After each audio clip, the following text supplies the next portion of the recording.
High, আজ ছিল শনিবার। মারা আসবে জামাই ষষ্ঠী নেমন্তন্ন করতে। এই কিছুদিন ধরে আমি যোগা করাটা শুরু করেছি, তাই সকালবেলা উঠে ফার্স্টে যোগা করে নিয়েছিলাম। তারপরে ঘরে কিছু কাজ করে নিলাম, আসলে জামা প্যান্ট গুলো গুছিয়ে নিল। অনেকদিন ধরে গোছানো হয় না, এরকম তুড়ি মেরে জামা প্যান্ট গোছানো হয়েছে, তাহলে সব থেকে খুশি মনে হয় আমি। এরপরে আমি আলু ভাজা দিয়ে মুড়ি খেয়ে নিয়েছিলাম, সাথে ছিল হচ্ছে ফেভারিট ম্যাঙ্গো। কার কার আমার ফেভারিট অবশ্যই কমেন্ট করে জানিও।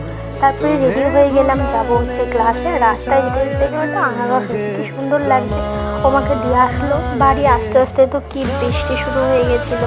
তারপরে মা এখানে রান্না করেছিল কচুর শাক, ডাল, এটাকে বিউলির ডাল, এটা আমি ফার্স্ট টাইম খেয়েছিলাম, আর পোস্ত, সাথে ছিল আমের আচার। বিকেলে মা, ঠাকুমা, ভাই সবাই এসেছিল জামাইষষ্ঠী নিমন্ত্রণ করতে। মিষ্টি, আম, লিচু সব নিয়েছিল, সেগুলোই কেটে দিয়ে দিয়েছিলাম। আর এই মিষ্টিগুলো আমরা এনেছিলাম। সাথে মা 2 ব্যাগ ফল নিয়ে এসেছিল, কলা ছিল, লিচু ছিল, আর আম ছিল। আর লাস্টে আমি সিঙ্গারাটা খেয়েছিলাম সস দিয়ে। তো বাই।